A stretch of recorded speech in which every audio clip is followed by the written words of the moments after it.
మహాగణాధిపతయే నమః. సదాశివసమారంభాం శంకరాచార్యమధ్యమాం అస్మదాచార్యపర్యంతాం వందే గురుపరంపరాం. శ్రీమాత్రే నమః. ఆదిత్యాయ చ సోమాయ మంగళాయ బుధాయ చ గురుశుక్ర శనిభ్యశ్చ రాహవే కేతవే నమః. ప్రేక్షకులందరికీ కూడా శ్రీ క్రోధినామ సంవత్సర శుభాకాంక్షలు. ఇప్పుడు మనం ఈ పంచాంగ శ్రవణం అంటే శ్రీ క్రోధినామ సంవత్సరానికి సంబంధించి పంచాంగ శ్రవణాన్ని మనం ఇప్పుడు చూద్దాం. అయితే అసలు ఈ ఉగాది రోజు పంచాంగ శ్రవణం ఎందుకు వినమంటారు, అసలు పంచాంగ శ్రవణానికున్న ప్రాముఖ్యత ఏమిటి అని కానీ చూసుకుంటే మనకి ఈ పంచాంగము అనేటప్పటికీ 5 అంగములు అంటే తిథి వార నక్షత్ర యోగకరణాలతో కూడుకున్నది ఈ పంచాంగం. కాబట్టి ప్రతిరోజు కూడా ఈ 5ంటిని తలుచుకోవడం ద్వారా వ్యక్తి జీవనంలో ఒక శుభ పరిణామాలు ఉంటాయి అని చెప్పడం అనేది జరుగుతోంది.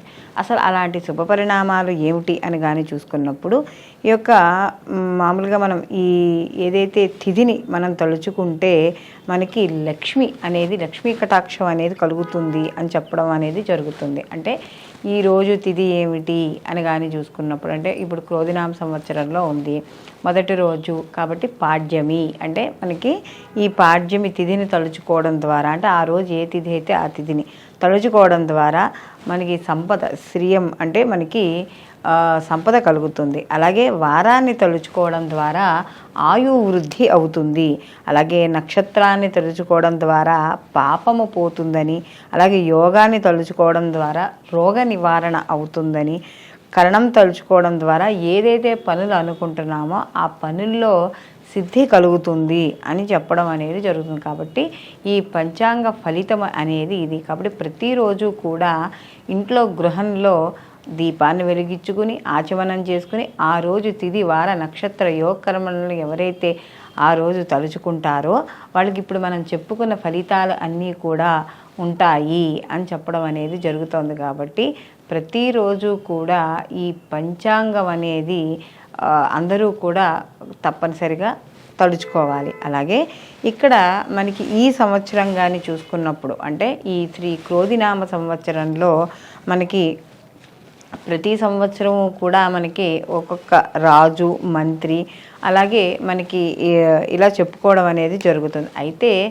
అసలు మనకి ఈ క్రోధినామ సంవత్సరం అనేది ఎన్నో సంవత్సరము అని కానీ చూసుకున్నప్పుడు ఇక్కడ కలియుగాన్ని ప్రారంభమైన దగ్గర నుంచి చూసుకుంటే ఇప్పుడు మనకి 5125వ సంవత్సరం. మామూలుగా మనం విక్రమార్క శతాబ్దాలుగా కింద కానీ లెక్క వేసుకున్నప్పుడు మనకి 2081వ సంవత్సరం. శంకరాచార్యుల వారు కానీ పరిగణనలోకి తీసుకుని ఆయన దాని ప్రకారం కానీ చూసుకుంటే 2096వ సంవత్సరము. అలాగే ఈ శాలివాహన శతాబ్దాల కింద కానీ చూసుకుంటే 1946వ సంవత్సరము. మనకి ఇలా కానీ చూసుకుంటే ఈ ఆంధ్ర రాష్ట్ర అవతరణలు అలాగే మామూలుగా మన రాష్ట్ర అవతరణలు కానీ చూసుకుంటే 10 ఏళ్ళు అనుకోండి. కానీ రామానుజానులు కానీ చూసుకుంటే 1007 సంవత్సరములు. మధ్వాచార్యుల శతాబ్దం నుంచి కానీ చూసుకుంటే 908వ సంవత్సరముగా మనం చెప్పుకుంటున్నాం.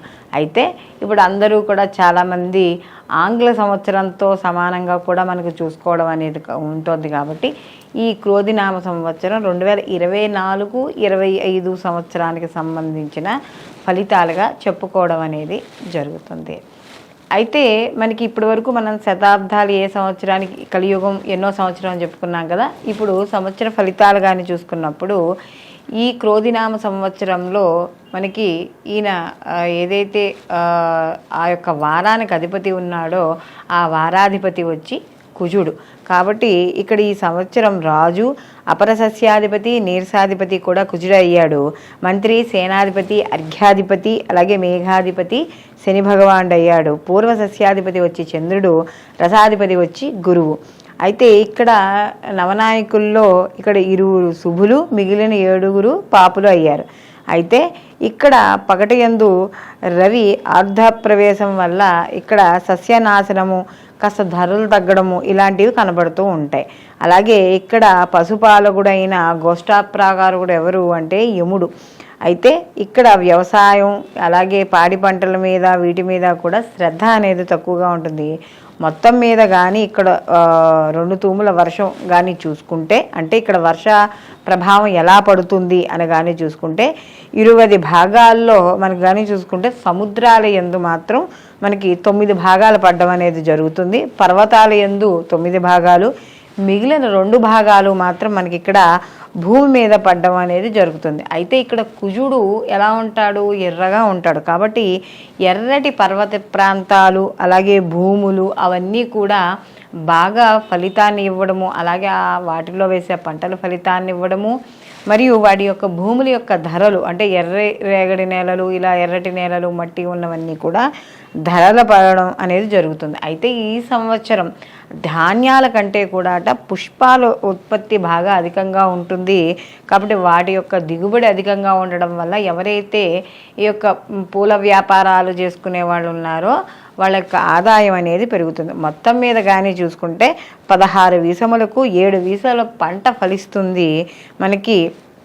మొత్తం మీద కానీ ఈ యొక్క క్రోధినామ సంవత్సరంలో చూసుకుంటే ఇక్కడ వర్షాలు కూడా కొద్దిగా తగ్గుముఖంగానే ఉన్నట్టుగా మనకి కనపడుతోంది. తరువాత ఈ క్రోధినామ సంవత్సరంలో కర్తరి నిర్ణయం. ఈ కర్తరి నిర్ణయం కానీ చూసుకుంటే మనకి ఈ మే 4వ తారీఖు అంటే మే 4, 2024 అంటే చైత్ర బహుళ ఏకాదశి శనివారం పగలు 12:35 డొల్లకత్తెర ప్రారంభం అవుతుంది. అలాగే 11/5/2024 అంటే వైశాఖ శుద్ధ చవితి శనివారం ఉదయం 10:21 నిజకత్తెర ప్రారంభం అవుతుంది. మళ్ళీ 28/5/2024 వైశాఖ బహుళ షష్ఠి మంగళవారం రాత్రి 7:23 కత్తెర త్యాగం పొందడం అనేది ఇక్కడ మనకి కనబడుతోంది. మొత్తం మీద ఈ క్రోధినామ సంవత్సరంలో కత్తెరలు, ఈ డొల్ల కత్తెరలు ఈ విధంగా ఉన్నాయి. క్రోధినామ సంవత్సరంలో మనకి మౌఢ్యముల నిర్ణయాలు చూసుకుందాం. అయితే ఇక్కడ మనకి ఈ శ్రీ క్రోధినామ సంవత్సరంలో 1/5/2024 అనగా చైత్ర బహుళ నవమి బుధవారం రాత్రి 3:35 అనగా తెల్లవారితే గురువారం అనగా మనకి ఇక్కడ శుక్రమౌఢ్యమి ప్రారంభం అవ్వడం అనేది జరుగుతుంది. అలాగే 5/5/2024 మళ్ళీ చైత్ర బహుళ ద్వాదశి ఆదివారం ఉదయం 7:38 గురుమౌఢ్యమి కూడా ఇక్కడ ప్రారంభం అవుతుంది. ఇక్కడ 1/6/2024 ఇక్కడ మళ్ళీ ఇప్పుడు ఎప్పుడైతే 5/5/2024 ప్రారంభమైన గురుమౌఢ్యమి ఇక్కడ 1/6/2024తో మౌఢ్యమి త్యాగం పొందడం అనేది జరుగుతుంది. అలాగే 7/7/2024 అంటే ఆషాఢ శుద్ధ విద్య ఆదివారం సాయంకాలం 5:18 శుక్రమౌఢ్యం మళ్ళీ ఇక్కడ త్యాగం పొందడం అనేది జరుగుతుంది. మళ్ళీ మనకి ఇంకెప్పుడు ఉంటాయి అంటే ఇంక ఈ 2024లో లేవు కాబట్టి మళ్ళీ 18/3/2025 శుక్రమౌఢ్యమి అంటే ఆ రోజు చవితి మంగళవారం నాడు ఉదయం 7:17 శుక్రమౌఢ్యమి ప్రారంభము. మళ్ళీ 28/3/2025 ఈ శుక్రమౌఢ్యమి త్యాగం పొందడం అనేది జరుగుతుంది. అంటే ఈ మౌఢ్యమి కాలాల్లో అంటే శుక్రమౌఢ్యమి గురుమౌఢ్యమి కాలాలలో శుభ కార్యక్రమాలకు నిషిద్ధము. అంటే వివాహాలు, గృహప్రవేశాలు, ఉపనయనాలు ఇలాంటి శుభ కార్యక్రమాలు ఏమీ కూడా ఈ శుక్ర గురుమౌఢ్యముల్లో చేయడం అనేది జరగదు. కాబట్టి ఆ సమయాల్లో వీటికి కాస్త అంటే ఏవైతే శుభ కార్యక్రమాలు ప్రత్యేకంగా ముహూర్తాలు పెట్టుకుని చేసుకునేవి ఉంటాయో అలాంటి కార్యక్రమాలు ఉండవు. సహజ సిద్ధంగా అంటే ప్రకృతి సహజంగా ఉండేవి అంటే ఇక్కడ శ్రీమంతాలు, బారసాలలు, అన్నప్రాసనలు ఇలాంటివి కొన్ని అంటే కొన్ని ఇవంటే రోజుల ప్రకారం చేసుకునేవి. ఇప్పుడు బారసాల అలాంటివి 11వ రోజు 13వ రోజు ఇలా చూసుకునేవి కాబట్టి వాటికి వీటితో సంబంధం లేదు. శ్రీ క్రోధినామ సంవత్సరంలో మనకి పుష్కర నిర్ణయం అని చెప్పుకోవడం అనేది జరుగుతుంది. అయితే ఈ సంవత్సరం మనకి మామూలుగా చూసుకున్నప్పుడు 1/5/2024 మనకి చైత్ర బహుళ అష్టమి బుధవారం మనకి మధ్యాహ్నం 1 గంటకు నర్మదా పుష్కరాలు మొదలవ్వడం అనేది జరుగుతుంది. అసలు నర్మదా పుష్కరాలు ఎందుకు ప్రారంభమవుతాయంటే ప్రతి సంవత్సరము కూడా గురువు ఒక్కొక్క రాశిలోకి సంచారం చేయడం అనేది జరుగుతుంది, ఒక్కొక్క రాశిలోకి ప్రవేశించడం జరుగుతుంది. ఎప్పుడైతే ఒక రాశి నుంచి ఇంకో రాశిలోకి గురువు ప్రవేశిస్తాడో ఆ ప్రవేశించిన సమయంలో మనకి ఈ యొక్క ఏవైతే పుష్కరాలు ఉన్నాయో ఆ పుష్కరాల ప్రారంభం అవ్వడం అనేది జరుగుతుంది. ఒక్కొక్క సంవత్సరం ఒక్కొక్క రాశిలో ప్రవేశించినప్పుడు ఒక్కొక్క నది యొక్క పుష్కరాలు మొదలవుతాయి. అలాగే ఈ సంవత్సరం మనకి దేవగురువు బృహస్పతి వృషభ రాశి యందు ప్రవేశించడం వల్ల నర్మదా నది పుష్కరాలు అనేవి ప్రారంభం అవుతాయి. కాబట్టి ఇక్కడ మామూలుగా ఈ పుష్కరాల సమయంలో కూడా ఇక్కడ బృహస్పతి ఇక్కడ మనకి చెప్పినప్పుడు కూడా శ్రాద్ధ త్రికోటి దేవతా సహితంగా బృహస్పతి ఈ నదిలో నివసించడం వల్ల ఈ 12 రోజులు కూడా ఏవైతే ఈ నర్మదా పుష్కరాలు అని మనం చెప్తున్నామో ఈ 12 రోజులు కూడా చేసే స్నానము, జపము, దానము, తర్పణము, పిండ ప్రదానములు ఇవన్నీ కూడా పితృదేవతలు తరించడానికి, కుటుంబ వృద్ధి అవ్వడానికి కూడా మనకి ఈ సమయం అనేది బాగా ఉపయోగపడుతుంది. కాబట్టి ఇక్కడ ఎప్పుడు స్నానం చేసినా కూడా మామూలుగా మనం సంకల్పం అనేది చెప్పుకుంటాం. అయితే ఈ యొక్క నర్మదా పుష్కరాల్లో కూడా ఈ స్నానం చేస్తూ సంకల్పం చెప్పుకొని ఏదైతే మనం ఆ స్నానం చెప్పుకొని సంకల్పం చేయడం ద్వారా దాని ఫలితం అనేది కొన్ని రెట్లు పెరుగుతుంది అని చెప్పడం అనేది జరుగుతుంది. అలాగే ఇక్కడ ఈ యొక్క పుష్కరాల్లో పితృదేవతలకి చేసే ఏదైతే ఉన్నాయో పిండ ప్రదానాలు అలాగే ఇవన్నీ చేయడం ద్వారా సంతాన వృద్ధి అవుతుందని, వంశము కాపాడబడుతుందని, అలాగే ఆ ఇంటికి ఏదైతే శ్రేయస్సు ఉందో, ఎందుకంటే పితృదేవతలు ఆ వంశాన్ని వృద్ధి చేస్తారు కాబట్టి ఆ పితృదేవతల ఆరాధన వల్ల ఎవరైనా నిజంగా ఇబ్బందులు పడుతూ ఉంటే ఈ పితృదేవత అనుగ్రహం లేకపోవడం వల్ల వాళ్ళకి ఇలాంటి పితృ కార్యక్రమాలు చేయడం ద్వారా తప్పకుండా ఆ ఇల్లు వృద్ధిలోకి రావడం అనేది జరుగుతుంది. కాబట్టి ఈ సమయంలో చేసే దానము, జపము, తర్పణాలు ఇవన్నీ కూడా చాలా రెట్టింపు ఫలితాన్ని ఇవ్వడం అనేది జరుగుతుంది. అలాగే ఇక్కడ మామూలుగా కానీ చూసుకుంటే నర్మదా నది తీర్థాలు ఓంకారేశ్వరం, అలాగే కపిల, సంగమ, అమరరేష తీర్థములు స్మరించి చేతన పాపములు నశించి అఖండ పుణ్యం కలుగుతుంది అని చెప్పడం అనేది జరుగుతోంది. అలాగే ఇక్కడ మనకి ముఖ్యంగా ఈ నర్మదా నది ప్రవేశించినంత మేర ఎక్కడైతే నర్మదా నది పారుతోందో ఆ ప్రవేశించినంత మేర ఆ గ్రామమైనా, నగరమైనా, అరణ్యమైన, ఎట్టి ప్రదేశమైనా కూడా అది చాలా పుణ్య ఫలప్రదమే. అంటే ఆ స్థలం చాలా పుణ్యంతో సమానము, అంటే అదంత గొప్పదే అనమాట. కాబట్టి మనకి ఇక్కడ ఎక్కడ ఆ పాయ మనకి ఆ నది ప్రవేశిస్తున్నా కూడా కాస్త అయ్యో ఇలా ఉందే అలా ఉందే అని వంకలు పెట్టుకొని స్నానం చేయడం మానేయకుండా సాధ్యమైనంత వరకు కుదిరిన వాళ్ళందరూ కూడా ఈ నర్మదా నది పుష్కరాలు స్నానం చేయడం ద్వారా, ఎందుకంటే ఇక్కడ గంధర్వులు, ఋషులు వీళ్ళందరూ కూడా నర్మదా నదిలో స్నానం చేసి తీరం చేసి వాళ్ళు ఈ యొక్క జపతపాలవన్నీ కూడా ఆచరిస్తారు అని చెప్పడం అనేది ఉంటుంది. అలాగే కుదిరితే ఈ నర్మదా నది పుష్కర సమయంలో కూడా నియమంగా కూడా కనీసం ఒక్కరోజు రాత్రి అయినా కూడా అక్కడ నిద్ర చేసి ఎవరైతే ఉన్నారో వాళ్ళకి వాళ్ళ యొక్క వంశం యొక్క తలరాతే, అంటే వాళ్ళ యొక్క ఎంత అధోపాతాళానికి వాళ్ళు దిగిపోయినా కూడా వాళ్ళ యొక్క వంశం వృద్ధి అవుతుంది, వాళ్ళకున్న పాపాలన్నీ తొలగి వాళ్ళు వృద్ధి చెందడానికి తగిన మార్గాలు అనేవి కనబడతాయి అని చెప్పడం అనేది జరుగుతుంది. కాబట్టి ఈ నర్మదా నది పుష్కరాలు అంటే మనకి 1/5/2024 నుండి 12/5/2024 వరకు ఉన్నాయి. కాబట్టి దీన్ని అందరూ కూడా సద్వినియోగం చేసుకుని కుటుంబ వృద్ధికి, వంశాభివృద్ధికి, పితృదేవతల యొక్క అనుగ్రహాన్ని పొందడానికి అందరూ కూడా ప్రయత్నించండి. ఇప్పుడు మనం నర్మదా నది పుష్కరాలు అన్నిటి గురించి కూడా తెలుసుకున్నాం. అయితే ఇందాక మనము చెప్పుకున్న నవనాయకులు అంటే మనకి ఈ శ్రీ క్రోధినామ సంవత్సరంలో రాజు, మంత్రి ఇవన్నీ చెప్పుకున్నాం కదా.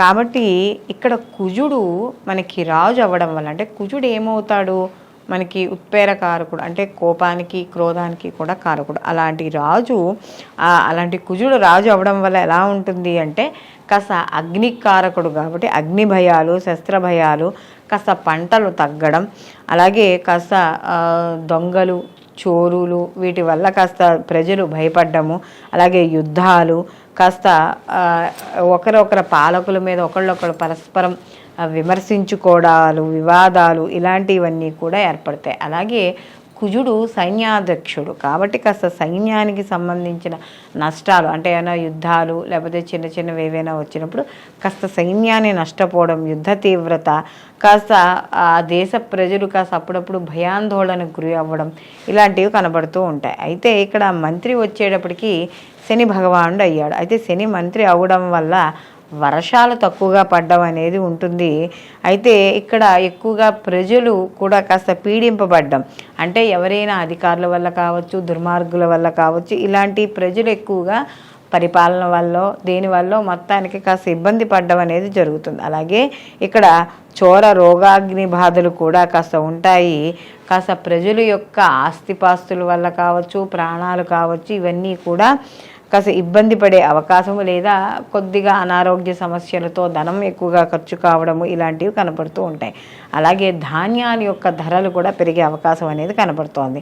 అలాగే ఇక్కడ సేనాధిపతి కూడా శని భగవానుడే అవ్వడం వల్ల ఇక్కడ రాజులకు యుద్ధమందు సైన్యములను నశించును. అంటే ఇక్కడ కాస్త కొంచెం ఒక రాజు అంటే ఇప్పుడు దేశాలు యుద్ధం చేసుకోవడం వల్ల కానీ దేనివల్ల అయినా సరే కాస్త సైన్య నష్టం అనేది ఉంటుంది. అలాగే ప్రజలు కూడా కాస్త ఇబ్బంది పడతారు. అలాగే ఇక్కడ సేనాధిపతి శని భగవానుడు అయ్యాడు కాబట్టి నల్లటి ధాన్యాలు, నువ్వులు, నల్ల నువ్వులు ఏవైతే ఉన్నాయో అలాగే నల్లటి భూములు ఇవన్నీ కూడా బాగా అంటే వాటి యొక్క రేట్లు భూములు అయితే వాటి యొక్క రేట్లు పెరగడం, మంచి గిరాకీ రావడం, అమ్ముకునే వాళ్ళకి ఈ నువ్వుల యొక్క ధరలు పెరగడం, అలాగే ముఖ్యంగా చూసుకున్నప్పుడు రవాణా సౌకర్యాలు ఇవన్నీ కూడా కాస్త ఏవైతే ఉన్నాయో అవన్నీ కూడా తగ్గడము ఇవన్నీ కూడా మనకు కనబడుతూ ఉంటాయి. అలాగే శని భగవానుడు రాజకీయానికి కూడా సంబంధించిన వాడు కాబట్టి రాజకీయ పరంగా కొన్ని ఒడిదుడుకులు అనేవి తప్పకుండా ఉండడం అనేది జరుగుతుంది. అలాగే ఇంకా అర్ఘ్యాధిపతి కూడా వచ్చి శని భగవానుడు అయ్యాడు కాబట్టి వర్షాలు ఇందాక మనం చెప్పుకున్నట్టు సామాన్యంగా ఉంటాయి. దొంగలు, అగ్నిరోగముల వల్ల పీడింపబడి ఆహార ధాన్యములు కొంతమేర ఏర్పడుతుంది. అంటే ఇక్కడ ఆహార ధాన్యాల కొరత కూడా ఏర్పడుతుంది. రాజకీయ ఒడిదుడుకులు, ప్రజలు కాస్త ఇబ్బంది పడుతూ ఉండడం, అలాగే నల్ల భూములు, నన్నధాన్యాలు, నువ్వులు, మినుములు, అలాగే బొగ్గు, సీసం, చర్మము అంటే ఈ యొక్క మనకి చర్మములు అంటే ఈ యొక్క జంతువుల యొక్క చర్మాలు ఉంటాయి కదా అవి, ఇనుము, తారు, నల్లమందు, అలాగే నల్ల అవిసెలు, నల్ల ఆవాలకు ధరలు అనేవి సరసం అవుతాయి. అలాగే మేఘాధిపతి కూడా శని భగవానుడే అయ్యాడు కాబట్టి కాస్త వర్షం అనేది పడడానికి ప్రతిబంధకంగా ఉంటుంది. అలాగే రాజులకు కాస్త కొంచెం మధ్యలో ధనభావం అనేది పెరుగుతుంది. చలి బాధలు, ప్రజలు చలిజ్వరములు, ఆహార ధాన్యముల కొరత, వ్యాధులు ప్రబలడం అనేది కొంత ఇక్కడ జరిగే అవకాశం అనేది కనబడుతోంది. అలాగే పూర్వ సస్యాధిపతి వచ్చేటప్పటికి చంద్రుడు అయ్యాడు కాబట్టి ఇక్కడ చంద్రుడు పూర్వ సస్యాధిపతి అవ్వడం వల్ల ధాన్యాలు ఏవైతే ఉన్నాయో మెట్ట భూములు అవి ఉంటాయి కదా, మాగాణి భూములు, అవి మాత్రం బాగా ఫలించడం అనేది జరుగుతుంది. అలాగే పూర్వ పర సస్యాధిపతి కాబట్టి కాస్త ఫలితాలు రావడం అనేది జరుగుతుంది. అలాగే వృక్షజాతులు బాగా ఫలిస్తాయి. చింతపండు, మామిడి పళ్ళు, పనస, నారింజ ఫలములు, అలాగే గోధుమలు, మంచి ధాన్యాలు, జొన్నలు, సజ్జలు, చెరుకు, ఉప్పు, తమలపాకులు మొదలైన వాటి ధరలు కూడా కాస్త సరసం అవ్వడం అనేది జరుగుతుంది. అలాగే అపర సస్యాధిపతి వచ్చేటప్పటికి కుజుడు కాబట్టి ఇక్కడ కుజుడు వచ్చేటప్పటికి ఇక్కడ ఎర్రటి ధాన్యాలు, అలాగే మనకి కందులు, అలాగే ముళ్ళుగల ధాన్యాలు, బొబ్బర్లు, మిర్చి, వేరుశెనగ, ఎర్రని ధాన్యాలు, ఎర్రని భూములు కూడా మంచిగా ఉండును. అలాగే మంచి ధాన్యములు, చెరుకు, బెల్లము, పంచదార, నెయ్యి, నూనె గింజలు, అలాగే నూనెలు, వేరుశెనగ, ఆముదము ధరలు పెరుగుతాయి. ఆహార ధాన్యాలకు ధరలు కూడా కాస్త పెరగడం అనేది జరుగుతుంది. అలాగే రసాధిపతి వచ్చి గురువు.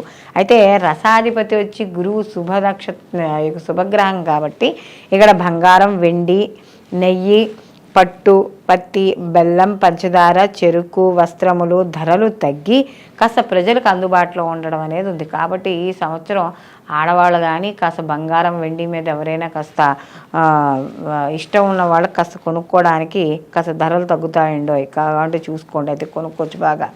అత్యధిక వర్షాలు అనేవి కాస్త ఉంటాయి కానీ పాడ పంటలు మాత్రం సమృద్ధి అవ్వడం అనేది జరుగుతుంది. అంటే కాస్త మనకి వర్షాలు ఉన్నా కూడా ఈ యొక్క గురుడు వల్ల, అంటే శని వల్ల కాస్త తగ్గిన ఈ గురువు యొక్క శుభగ్రహం కాబట్టి కాస్త ఊరట లభించడం అనేది జరుగుతుంది. అలాగే ఇక్కడ నీరసాధిపతి కూడా కుజుడు అయ్యాడు కాబట్టి ఎక్కువగా పుష్పాలు, అంటే ఎక్కువగా పువ్వులు, పుష్పవృక్షములు, ఫలవృక్షములు, ఫల పుష్పాదులతో కూడినందు ఏవైతే ఉన్నాయో అవి, అలాగే బంగారం, మణులు, రక్తచందనము, కట్టెలు, వీటికి ధరలు కాస్త తగ్గి ఉండును. అలాగే మిర్చి, సాగు, ఇనుము, ఉక్కు, యంత్ర పరికరములు, రాగి, ఇత్తడి, కంచు మొదలైన ఏవైతే ధరలు ఉన్నాయో అవి పెరిగి నిలబడి ఉంటాయి. అలాగే అపరధాన్యములు, అంటే ధరలు హెచ్చుగా ఉండి ధాన్యము, బియ్యము ధరలు కంట్రోల్ అవ్వడం వల్ల, అంటే కొంచెం కాస్త కంట్రోల్ అయ్యి తగ్గి ఉండడం అనేది కూడా ఇక్కడ జరుగుతుంది. ఇవి మనకి ఈ నవనాయకుల వల్ల ఫలితాలు. అంటే ఇవన్నీ కూడా మనకు వ్యవసాయ పరంగా ఎలా ఉంటాయి, బయట ధరలు ఏవి కొనుక్కోవచ్చు, ఈ సంవత్సరం ఏవి కొనుక్కోకూడదు అనే దాని మీద ఒక అవగాహన. దీంతో పాటుగా ఉపనాయకులు కూడా ఉంటారు. అయితే పురోహితుడు వచ్చి ఈ సంవత్సరం కుజుడు, అశ్వాధిపతి శని, రత్నాధిపతి శని, మనకి పరీక్షకుడు వచ్చి కూడా కుజుడు, గజాధిపతి కుజుడు, వృక్షాధిపతి చంద్రుడు, గణకుడు వచ్చి బుధుడు, పర్వాధిపతి వచ్చి శని, జంగమాధిపతి వచ్చి కుజుడు, గ్రామానాయకుడు వచ్చి శని, దేవాధిపతి వచ్చి కుజుడు, సర్పాధిపతి బుధుడు, దైవజ్ఞుడు శుక్రుడు, నరాధిపతి వచ్చి శని, మృగాధిపతి శుక్రుడు, రాష్ట్రాధిపతి కుజుడు, గ్రామపాలకుడు వచ్చి కుజుడు, శుభాధిపతి వచ్చి కుజుడు, సర్వదేశోద్యాగి శని, వస్త్రాధిపతి గురుడు, స్త్రీణమానాధిపతి శని భగవానుడు. కాబట్టి ఇక్కడ మనం మొత్తం నవనాయకులు 21 మంది అయితే ఈ 21 మందిలో 6 శుభులు, 15 మంది పాపులుగా మనకి ఈ శ్రీ క్రోధినామ సంవత్సరంలో మనకి నవనాయకుల యొక్క నిర్ణయం అనేది ఈ విధంగా ఉంది. మకర సంక్రమణ మనకి పురుష లక్షణాలు చూసుకున్నప్పుడు మనకి స్వస్త్రీ చాంద్రమానము శ్రీ క్రోధినామ సంవత్సర పుష్య బహుళ పాడ్యమి మంగళవారం అనగా 14/1/2025 మధ్యాహ్నం 2:45 పునర్వసు నక్షత్రం మీద మనకి ఈ యొక్క విష్కంభ యోగము బాలువకరణంలో ఈ రవి మకరంలోకి ప్రవేశించడం అనేది మనకి ఇక్కడ కనబడుతోంది. అయితే ఇక్కడ మంగళవారం అవ్వడం వల్ల మనకి మహోధర నామం, అంటే చోరుల యొక్క నాశనము, బిల్వదళ ఉదక స్నానం, అంటే మారేడు దళంతో స్నానం చేయడం వల్ల కాస్త ఈ భీతి అనేది కలుగును. అలాగే రక్తవర్ణ వస్త్ర ధారణ రోగదాయకం. అలాగే ఈయన అంటే బాలువకరణంలో వచ్చాడు కాబట్టి అలాగే చందన గంధ లేపనం, అంటే విప్రనాశనము, మంచి శోభన కలిగించును. అయితే ముత్యధారణ అనేది ఇక్కడ శుభదాయకంగా చెప్పడం అనేది జరుగుతోంది. అయితే ఎరుపు రంగు వస్త్రము దేనికి సూచిస్తుంది అంటే మనకి ఎరుపు రంగు ఛత్రం మహాయుద్ధదాయకంగా చెప్పబడుతోంది. వాహనం దేని మీద ఉన్నాడు అంటే పులి మీద ఉన్నాడు కాబట్టి అరణ్య మృగనాశనం అనేది కాస్త కనబడుతూ ఉంటుంది. అలాగే ఇక్కడ కూర్చుని ఉండే అవస్థ కాబట్టి ఇక్కడ ధరలు అనేవి కాస్త మధ్యస్థంగా ఉండడం అనేది జరుగుతుంది. దక్షిణ అనేది ఇక్కడ మనకి చూపిస్తోంది కాబట్టి దక్షిణ దేశాల యందు విపత్తు అనేది ఇక్కడ కనబడుతోంది. అలాగే కృష్ణపక్షం కాబట్టి దేశ క్షేమ ఆయురారోగ్యాలతో ఉండడం. అలాగే బహుళ పాడ్యం అనేది శుభప్రదము, మంగళవారం కాబట్టి వ్యాధులు అనేవి ప్రబలుతాయి. అలాగే దుర్భిక్షము, దొంగల వల్ల భయము కూడా ఏర్పడుతుంది. అలాగే ఇక్కడ చూసుకుంటే అపరాహ్న కాలం కాబట్టి ఇక్కడ శూద్రనాశనం అనేది ఇక్కడ కనబడుతోంది. లగ్నం వచ్చే వృషలగ్నం కాబట్టి సుఖ దుఃఖాలు రెండూ కూడా ఉండడం అనేది ఉంటుంది. ముహూర్తము సూర్యోదయానికి 12వది కాబట్టి ఇక్కడ సుభిక్షంగా మనం చెప్పడం అనేది జరుగుతుంది. కాబట్టి ఈ సంవత్సరం ఈ యొక్క మకర సంక్రమణ యొక్క పురుష లక్షణాలు ఈ విధంగా మనం చెప్పుకోవచ్చు.